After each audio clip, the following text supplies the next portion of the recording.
So this is the day after Father's Day. It is. And I want to really thank everyone for the kind write-ins that they commented on the little video that I posted. Your Instagram post. Yeah, I just want everyone to know that I'm thinking about them on Father's Day and that I appreciate all of you out there that have come into my life and that I've come into your life, and all of us have gone into each other's lives. Yeah. It's been a good ride. It's been a good time. So what do you have tonight? Well, Justin prepared this whole theme. I have no idea what we were getting into, but I see at the top it says boyfriends. Boyfriends. Okay, let's go.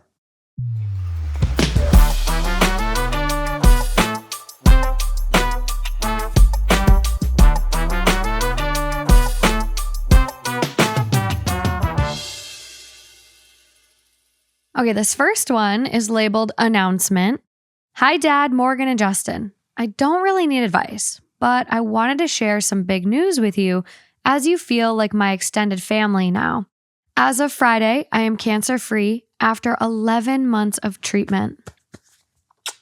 I'm only 32 and had a very rare form of cancer, which only has around 5 cases a year.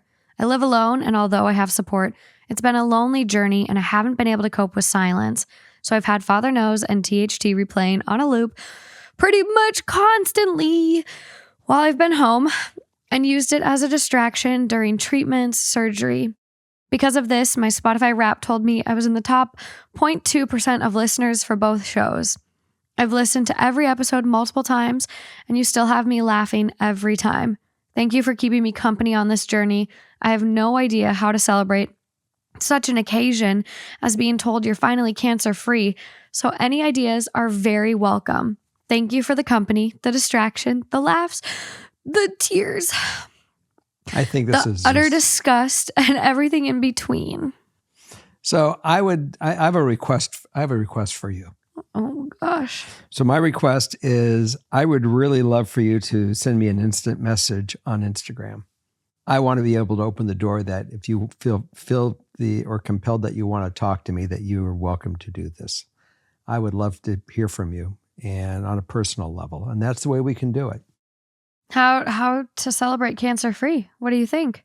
I have to think about this one. This one's just, it's an amazing thing, but I think do something that is really off the wall. Travel somewhere, go see something, do something. Mm-hmm. Now that you can, let's go do a major experience. Yeah. Skydive, well, as Justin would say. Ride a pony, as I would say. Yeah. Nice vacation. Spoil yourself. I mean, that is quite the journey. If a rare form of cancer that has only 5 cases a year. Unreal. I think that if you can find your best friend and take your best friend and guys go do something that's just really, really special, I think it would just be wonderful. But now you get to really go comfortably and live a life for a while. And yes, I'm sure you're going to have to do some follow-ups and go in for testing about every so many years. But I think it's fantastic. And congratulations, you made our day. Seriously. This is a happy one. Yeah, congrats. Oh, I'm so incredibly happy for you. And I'm going to send you a little email to send you a present. But okay, let's get into these boyfriend stories. Okay. My boyfriend made my mom cry. Hi, Jerry and Morgan. I've been a listener since the beginning of each podcast. I don't have an issue to share, just something wholesome. Morgan, I think you're going to cry. What is up with you guys today? Wait. There's nothing difficult about making her cry.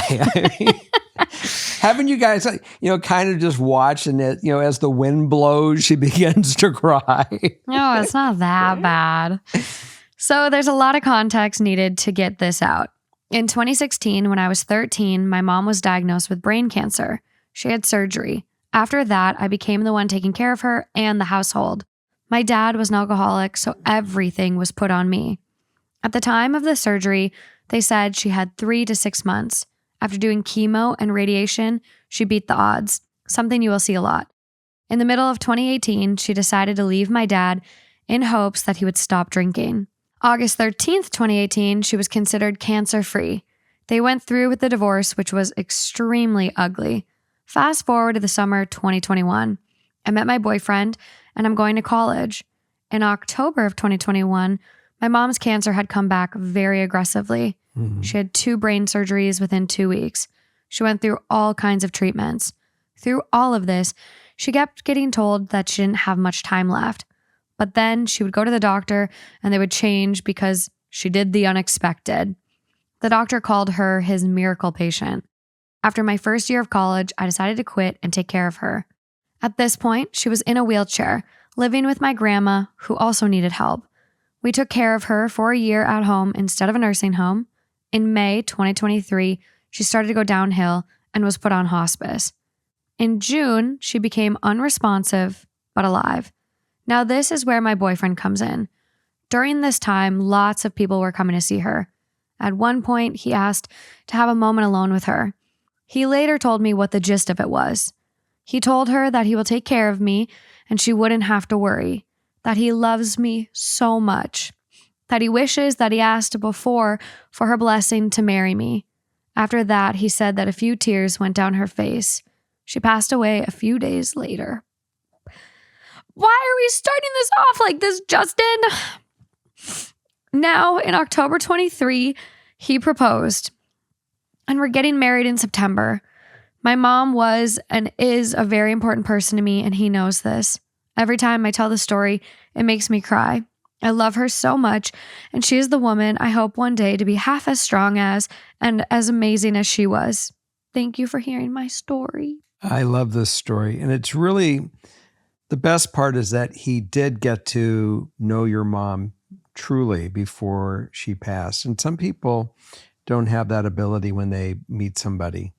And I remember I went out with somebody and she said that her mom was getting old and, she lived, back east. And I said, look, you may think this is really crazy, but I know we just started dating, but I would love to meet your mom just so I know that I know her. And we went back to New York and we met her mom and had a good time. And even though we didn't work out as a relationship, I know that it's important to do that. So the fact that you guys get to share that knowledge and he had got to experience your mom and even more so ask for her blessing. I think that is just the most deep, touching thing.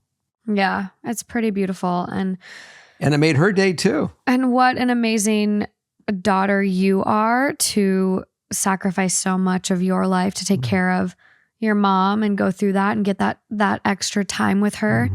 Wow, I'm just like sitting here kind of reeling and soaking it all in, but I'm happy that he did get to ask, and congratulations on your engagement and upcoming wedding. I mean, we're 4 months out from that. I'm really bad with guessing months. Well, I think this is fantastic, and just to everybody, if you do have relationships and you guys can, and they're positive ones, share them. Absolutely. Especially in the YouTube. I love reading YouTube comments, and they're so inspiring for other people too. So be sure to, take the time to write out your story on the YouTube comments. And for the ones that don't have that relationship with your parents, just bring them and have them meet me. Okay, moving along. Bye. I couldn't resist that. What are you going to do to them? Kick their ass? No, if they're great, they treat your adopted your family, your extended siblings wonderfully. Oh, I thought you were saying if you don't have good ones, introduce them to me. I thought you were about to start kicking ass. No. I was just saying that if they don't have a relationship with their oh yeah, he's your dad now too. With their their parents, they bring him on to me. He's your dad too. We'll spend some time. I thought you were about to start going, Mr. Miyagi on him, kick some ass. I haven't had to go with Miyagi. I just always just say dump their asses and let's move on and go forward. Dump the dude, DDD. Dump the dame, DDD. All right. Well, that might fit the next one we got here. Really? We have a possibility? We have a possibility. Okay. Let's go do it. So this next one, my female 24, boyfriend, male 26, is taking steroids and hid it from me. My boyfriend confessed to me last night that he has started testosterone treatment without any doctor's recommendation and little knowledge for the purpose except of looking bigger and looking better for me. I was pissed. I was pissed because A, he hid it from me, and B, he's doing this on his terms and not from a medical professional's recommendation, and C, he thought I would love him more because he looked better. ... That's how many dots there were actually. I love my boyfriend for who exactly he is. He has been open of his insecurities in the past, but I never knew it was this deep and that he needed to go down this path. I have always reassured him that I love his body, whether he thinks it's perfect or not, throughout our entire relationship. I am just at a loss for words. He told me after our conversation he will stop because he no longer wants to hurt me emotionally by using testosterone. Both of us have noticed an increase of aggression on his side since he started, even though I didn't know why until our conversation. Mm-hmm. I just don't know how to move forward. Is this something that can be fixed? I'm scared for his health, mentally and physically. I just feel blindsided, and it's taken a hit on my trust. I love my boyfriend, and we were even planning to move in together next year. I would really love your advice on how I should navigate this situation. Well, I think the fact that you had the conversation with him and that you guys acknowledge the fact that his personality has been changed since he's been doing the testosterone, it's amping him up, and his patient levels and whatever, the notices, the things that you have noticed are negative, and say, look, you may think you are looking better, but I fell in love with who you are, and you are now becoming, the green guy. You remember the Hulk? Yeah. You're now becoming the green guy. And your personality is not, the sweet guy, that you're shorter tempered, and there's a difference. And if anything, this is not going to bring us closer. It's going to bring us further apart. And I just want you to be you. And none of this is needed. No, especially if his personality is changing and he's starting to become more aggressive. And I mean, there's a bunch of ways to do this right with the consultation of a medical provider, maybe even a nutritionist, a trainer, things like that. So it's tough. But the fact is, he did something that broke the trust in your relationship. He is telling you now on his own accord. You're not finding out from finding the steroids by the sounds of it. So that's positive in my head. How long has he been doing it?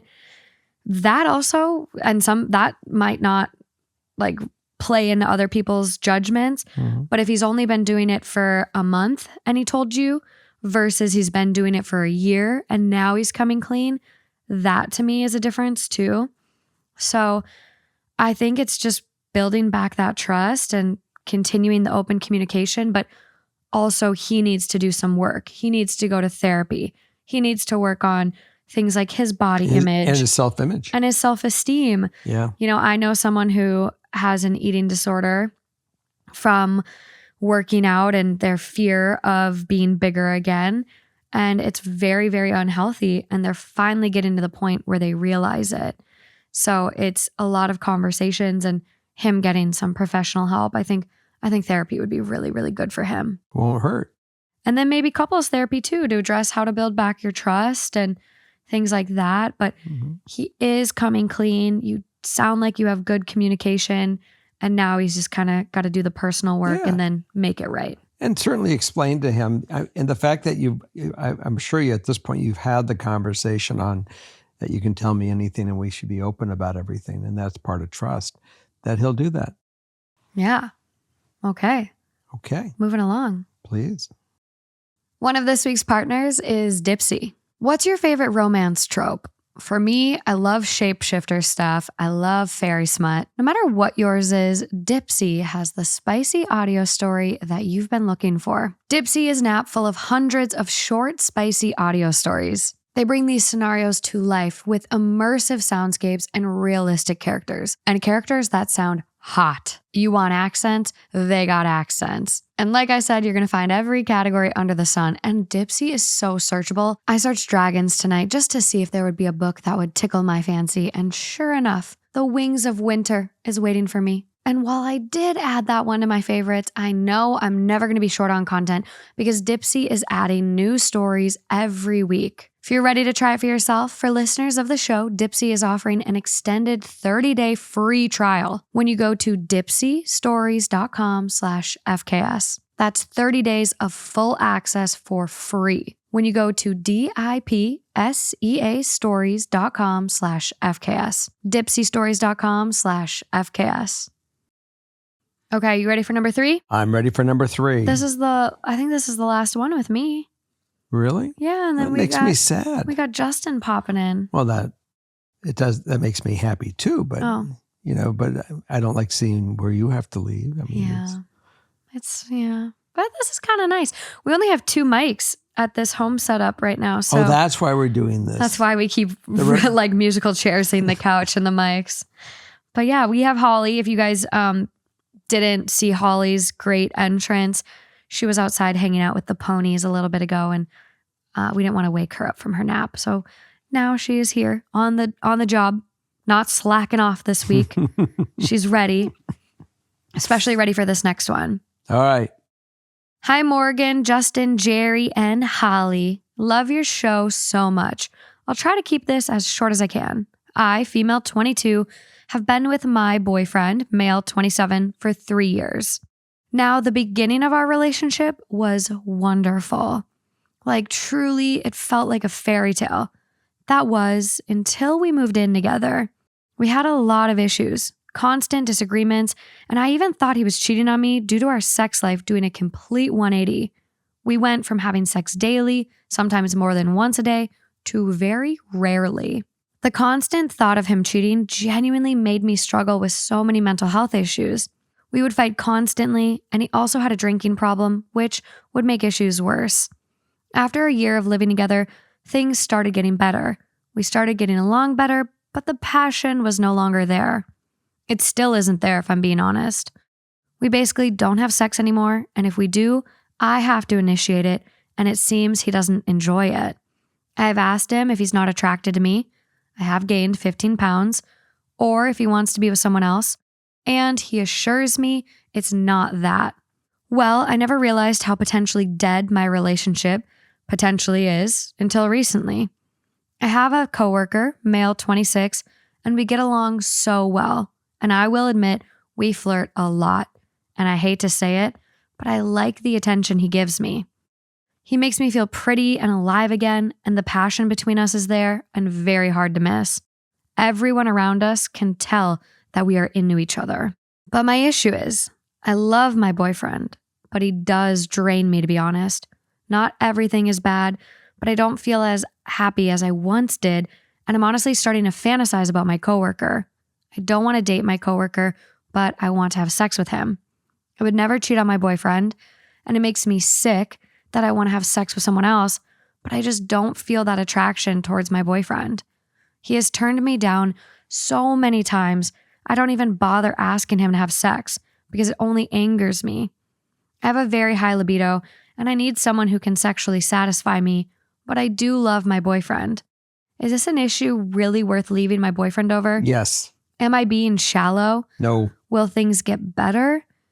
I have talked to my boyfriend and told him that I'm unhappy due to our sex life, and he simply stared at me with a blank stare and said nothing. It's been like this for 2.5 years. Deep down, I feel like I should break up with him, but part of me has hope things will get better. I don't know what to do and really need your guys' perspective as I trust your opinion so much. I hope I could give you all the information you needed and didn't make this too long. Thank you. What do you think? Break up. Be done. You have certainly been honest, and you have let him know that you have an issue. And if everything was wonderful between you and your boyfriend, you wouldn't be having a fantasy with the coworker. No. The door opened up because the window was closed with him. It opened up a new door for you, and you're looking to satisfy that need. And she's 22. 22 and boyfriend is 27. Yeah. I mean, it's just a mismatch at this point in time. Something has gone on where he has clicked off. Yeah, I mean, he could be having a hormone imbalance. He's 27. Testosterone could have dipped. Maybe there's some mental health issues going on, whatever it is. The problem is you've now talked to him multiple times over the past 2.5 years. This has been going on. And there's been an unwillingness to work on it, work through it together. Mm-hmm. He's tuned out. This isn't her problem. This is his problem. And he's making it your problem you're making it your problem by not getting up and saying, look, we need to give our relationship the respect that it deserves. And I'm going to become bitter. I don't know about you, but I'll be bitter. I mean, give it the dignity to end it in a good way. Yep. Even now, I know you're not cheating with the coworker, but you kind of are. You're having somewhat of an emotional affair with this person. You want to sleep with them. You flirt with them at work. Your conversations with him at work are becoming more intimate. You're opening this friendship up. You're starting to build this, this relationship that you're not going to be sharing at home because you're sharing it at work. And you're getting your needs met by this other person. You're almost using this other person as your emotional fluffer in a way. Mm-hmm. And I think you could ask yourself, if your boyfriend was doing this with someone else, would you be okay with it? If your boyfriend was at work flirting with someone and, that's why your intimacy is dipped, would you be okay with that? If the answer is no, then you owe him the respect of ending the relationship. And it's clear it's not working. I mean, you're just mismatched. This is not what you want for the rest of your life. No, and it's scary breaking up with someone, especially you're 22, you've been together for 3 years. This is maybe your first big relationship and you're living together. That can be scary to break up. Mm-hmm. And you might think, oh, I love him. This is my person. But it's not based on the mismatch you've described. That's right. And it's not even the libido mismatch, because there are many, many couples that work through that. Sorry. It's more so the unwillingness to communicate and work through the problem together. You're telling him, I have a high libido. I'd like to be more intimate. And he stares at you and says nothing. He's tuned out too. So I think it's just best to call this one and either take some time off, find yourself. I wouldn't jump into a new relationship with this coworker. If you do want to try things with him, take it slow, casually, but really find yourself in what you're looking for. Because you are 22. Young little flower. Take me back. Young little flower. No, but you got this. Ideal outcome, I'm not sure. I just want to be happy. You will be. Just give it a chance. You go out and, be the little flower and let I don't like the little flower thing. We got to get off that. Get off the flower? Okay. No little flower. No little flower. Young woman who is, growing and learning and finding out what experiencing. She needs from a partner in a partner. And you will find the qualities that you liked about your boyfriend and somebody else, and the qualities that you're not getting from him in somebody else, and you'll find that right match, that right combination. Absolutely. I'm with you on this one. Yeah. Keep us posted what you do. Okay, now we're going to say goodbye to you. Yeah. Say goodbye to everybody. Tell me you love them. Bye, guys. I'll miss you. Another one of this week's partners is Greenlight. As your kids get older, I'm sure there's a lot of things about parenting that get easier, but others don't, like money and having conversations about money, which is where Greenlight can come in. Greenlight is a debit card and money app made for families. Parents can send their kids money and keep an eye on kids' spendings and savings while kids and teens are building money confidence and that lifelong financial literacy we all want to have. My favorite thing about Greenlight is it's this guide for kids to really learn on their own, because how many times do you tell your kids something and they just don't listen to you no matter how many times you say it? But if they're using this app and getting to use a debit card with their own money on it, I feel like they're gonna learn about money that much better. And yeah, chores.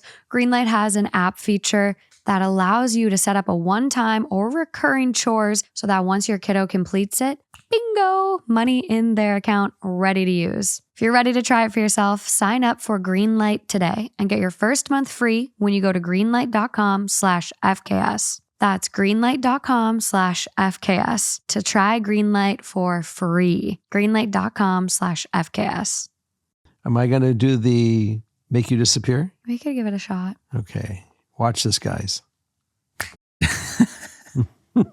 How's that? That's good, yeah. Make you disappear again. That's right. You can try. That was making her disappear and you appearing. Look at how the tables have turned. Yes. Okay. All right. We are going on number 4. 4. With Holly. She's here. Hey there, FKS. Big fan here. I love listening and don't miss a single episode. I finally decided to write in for some advice. Okay. I want to know if I forced my boyfriend to propose. Let me give you guys the full story. I'll try to make it short. Okay. I, female 31, have been in a relationship with my boyfriend, 38, for the past 7 years. We have a 5-year-old little girl and are currently in a good place in our relationship, but unfortunately, it has not always been like this. We had a really rocky start of our relationship, having to deal with infidelity on his part. Mm-hmm. Even though we would break up, we would always find our way back to each other. However, after having our daughter, we have been in a really good place. We moved in together and have not been on the toxic breakup, makeup cycle anymore. I used to have the urge to snoop through his things and his phone, but I no longer feel the need to do so. I guess you can say he has gained some of my trust back. He is truly an amazing father, and I love the little life we have created together. But here's where things get a little tricky. When we met, we never really talked about marriage. He comes from a family of divorce, and I come from a family where my parents have been together for 30 plus years, but aren't legally married, so I didn't care much about it. In the past few years, things have changed. I now want to get engaged and married. He, however, does not seem to think it is important. He says it is just a piece of paper. To me, it would mean that he is committed to me and our relationship. As I said in the beginning of my write-in, he has been unfaithful in the past. Well, this has been a new conversation for about the last 3 years. I am very outspoken about the fact that I'm willing to walk away from the relationship if we don't get engaged soon. I don't want to force him to propose and get married, but I don't want to keep wasting my time with someone who isn't willing to commit to me, and I respect his choice either way and have expressed that to him. Well, last month I started the conversation up again, and to my surprise, this time he responded with, "We can go ring shopping." I had never gotten that reply, so naturally I became overly excited. The following week, we went ring shopping, and I picked out a beautiful ring. I've been dreaming of it since. But now deep down, I feel that when he proposes, if he proposes, it will be because I kept nagging him and not because it is truly what he wants to do. I now have some anxiety about the whole situation. How can I overcome this feeling and allow myself to be excited and not anxious? Go with it. Roll with it. The fact that you guys have a child together, you have a life together. I mean, the fact that he's, finally woken up to this and he said, let's go do it. And you actually did go shopping. You did pick it out. Just enjoy the ride. Leave him alone. Get off his back. It's going to happen naturally at this point. You'll be fine. Enjoy your family. That's where we are. We have to just focus on our family, enjoy it, and all the great things that come. And so I'm just going to say, just put on your retros and relax a little bit. Yeah. I feel like it's with situations like this, it's always a pressure cooker. Yeah. And it just slowly builds and builds and builds. And then it'll happen and it's like, oh, well, okay. It's kind of like those things that you overthink and worry about. Mm-hmm. And then once it happens, you're like, man, I really should have just not put myself through all that. But you say it right here. It's the first time you've ever had a response like that. Mm-hmm. And you would know. After 7 years, I think you'd know someone well enough to know whether that was genuine or whether that was like, you're being blackmailed, so you're going to do this. Yeah, you're fine. Is there common law marriage wherever the state you're in? 7 years? I don't know. Be curious. I don't know. No. You'll be fine. Ideal outcome, to be able to enjoy the moment when it happens without feeling like I made him propose. And it's interesting because we've had a lot of write-ins and just different life experience. I feel like I've talked to a lot of people that are like, well, it was getting to a point where I kind of had to say without feeling like I forced it that I'd like to move to the next step. Otherwise, I don't really know what's happening with us. And so it's a fine line to walk where A, you don't want to force someone, and B, you don't want to go against your own wants and needs. Right. So it's a balance, but I feel like you walk that fine because even in additional info, I've expressed to him that he does not have to marry me, but that if those are not his intentions in the long run, to be honest, and then I can decide how to move forward. If he didn't want to get married, even though you were, feel like you were forcing the issue, he wouldn't do it. He would walk. No, it just happens that way. If we feel the pressure that we don't want, I would walk. I can't, maybe not I would walk. If I didn't have the intention, didn't have the desire, I wouldn't let anyone bully me. And I would imagine that this guy would be the same way. Well, we definitely need an update. We do. So let us know when the wedding is. Let us know when you get the ring. And send pictures. Yeah. And you have your happy little family, live happily ever after. I love this. Another one of this week's partners is MeUndies. Do you think fancy underwear technology is just not worth it? Well, think again, especially during this time of year. It's hot out there. You're sweating. Stuff sticking together when it shouldn't be. That's where MeUndies can come in. MeUndies has breathable, quick dry, moisture wicking, anti-odor features. So no more sweat pooling down your crack. All of those fancy technological features are going to come in handy for you now. And MeUndies has styles for everyone. Whether you want to match with your partner, like me, Justin, and my dad all match, or you're going on a girls' trip and you want some fun matching sports bras, there's so many cute options, different fabrics, different cuts. But regardless, unmatched comfort. They have this signature super soft micro modal. The boxers in that fabric have become my go-to to sleep in. They're lightweight, breathable, don't ride up. And my favorite part, MeUndies has a problem-free philosophy. So if you're not happy with your first pair of undies, it's on them. So summer is coming. Be prepared with MeUndies. Get 20% off your first order plus free shipping at MeUndies.com/father. That's MeUndies.com/father for 20% off plus free shipping. MeUndies, comfort from the outside in. Okay. Number 5.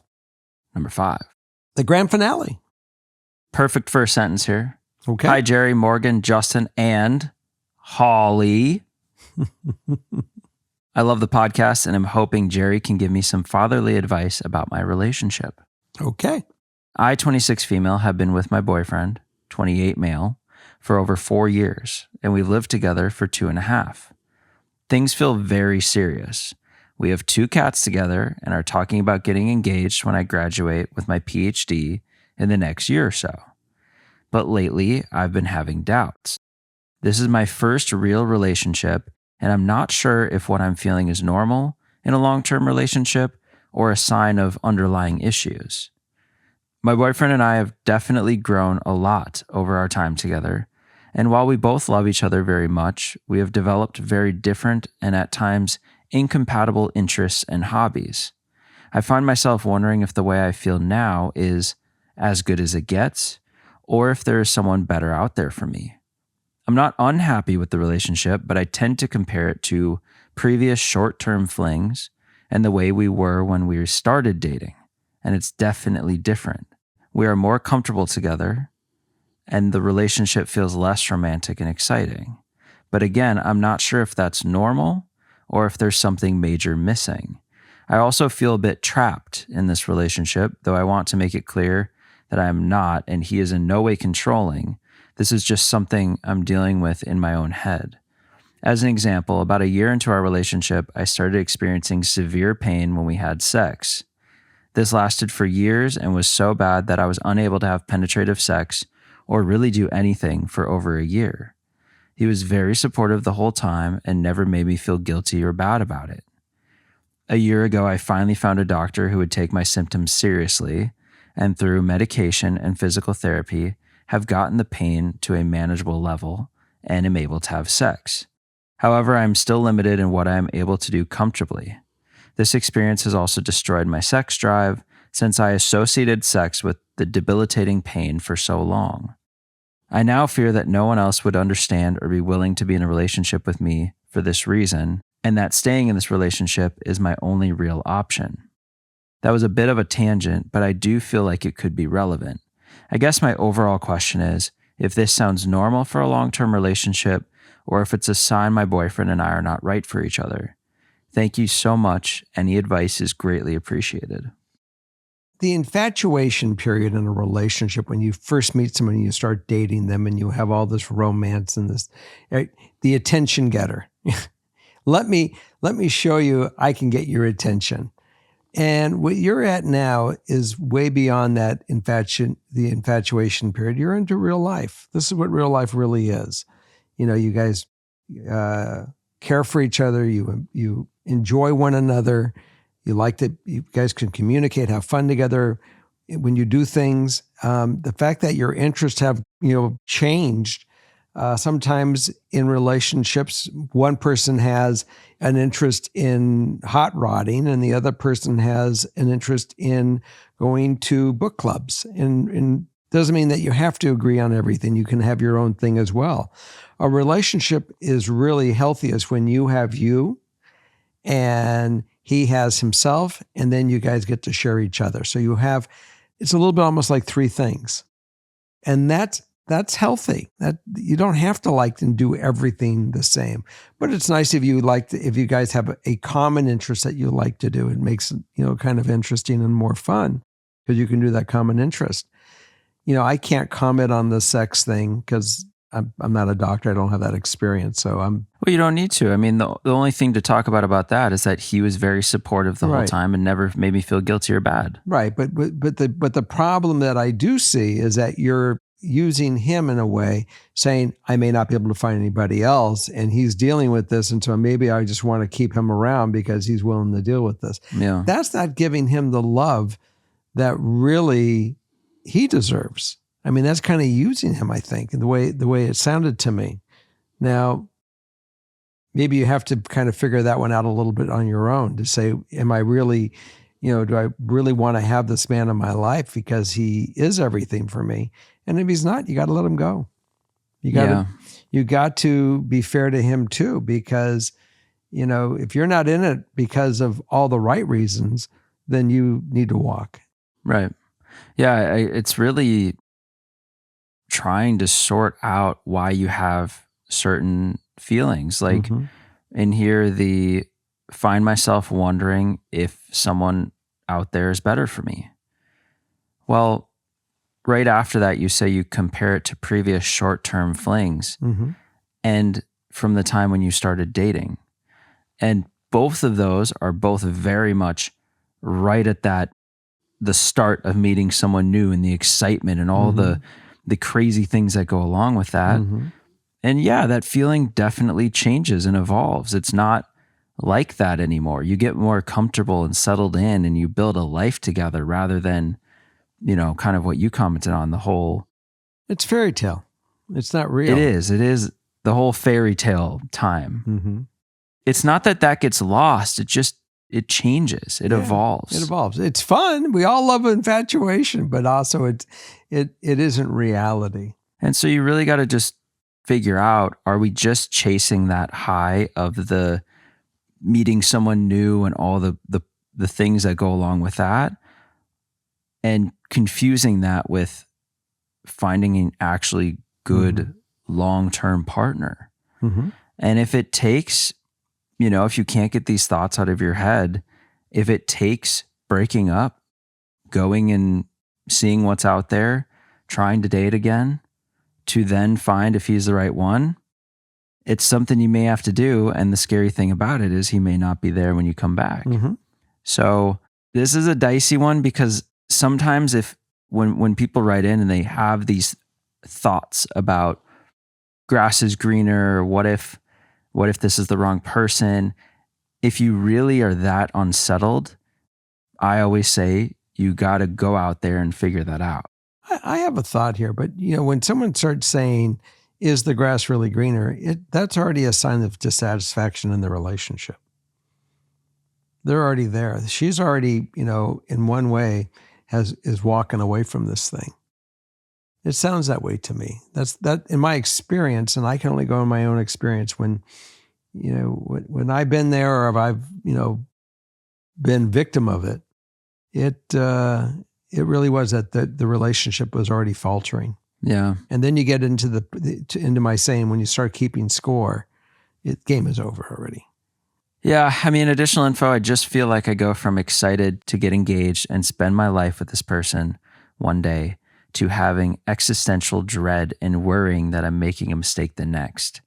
And I'd like to be more stable in my thoughts about our future. And I feel like, honestly, a little bit of reframing in your head might help. That it's not like this was in the past where you kind of got married and you're locked to that person for life, or otherwise you'd be kicked out of the kingdom kind of stuff. Mm-hmm.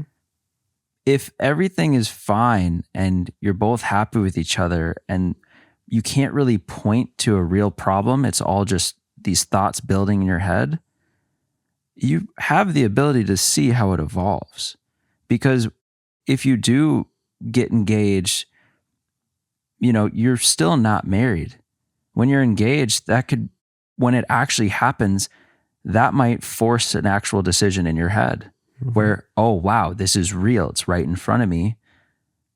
And then, you see a lot of broken engagements. It happens. And it's good that happens prior to marriage. But even if you decided after being married that this wasn't right, that's still totally fair game. Mm-hmm. You can always make a change. I just wonder how much would this be self-sabotaging, that she would get engaged and then still have this thought and then just force herself to break up eventually. So if this is such a weight that's weighing on her, then maybe the answer is, why am I going through this? Start contemplating yourself. Why am I having these doubts? What is going on here? And do I really need to give it some dignity and walk away from it for a while and take a break to make sure that I really do miss him, or I don't? Yeah. Well, and as with any story we read on the show, therapy could help you get there, mm-hmm. could help you reframe all of this, where, a therapist can help you find your own inner thoughts that you're having trouble unlocking on your own. And maybe that'll help. But I think there's two sides. If there's not direct big problems that make you want to walk away sitting in front of you, that's one thing. If you can't get these thoughts out of your head that there's something better out there, that's a different thing. So you got to see which is stronger, where you fall on the scale, because at some point you also got to let him go live his life. I have one more for you. The first person you should be having this discussion openly and quite plainly with is him. I'd be open in a dialogue with this person and say exactly what you're going through, so he can have the ability of reacting to and helping you work through this one way or the other. When you're talking about going through life with somebody, especially someone that you're thinking about marrying or getting engaged, you got to be open book. If you're not, then you guys are fooling each other, and again, your game is already over. If you want to have any ability of really seeing if you guys can get stronger, open the conversation. No. That's my feeling. Yeah. Okay. Well, that's it for this show, and we'll see you next week. And if you want, you can actually pop on over to Patreon, and we will have a little barbecue in the backyard. Back to the BBQ. The BBQ. Now, I got one more thing, guys. Maybe you guys can help me with something. I'm a male, 66 years old, with a daughter, 30, and a future son-in-law, 30. 29. Will be 30 shortly. Still 29. Okay, 29. And we have a wonderful little episode, a wonderful little show called Father Knows Something. Now, you want to know what Father does know? What? That 55% of our viewers are subscribers. 45% of the people that are out there that watch us regularly haven't hit the button. Don't subscribe. You guys really would like to help. Please subscribe. Press the button. You just all that really happens on your side is you get a little notice that the show is up and you get to watch the next episode. But it also lets people know and our advertisers that we have a following, and it helps us. And I would really appreciate it. So also sharing. I saw that today. I was looking at the analytics. Okay. And sharing, you guys have a lot of power. So if all of you could share some of the shows or the ones that you like with your friends, share them. That helps us as well too. So that don't ask a lot, but like, subscribe, and share. And don't forget to make your comments because we really do like them as well. Yeah. And you guys gave me a great Father's Day. Thanks for the write-ins. And that's all I got. Okay. So goodbye from you. Goodbye. Goodbye from you. Morgan, you want to say goodbye? Bye. Morgan says goodbye, and I say good night. See you next week.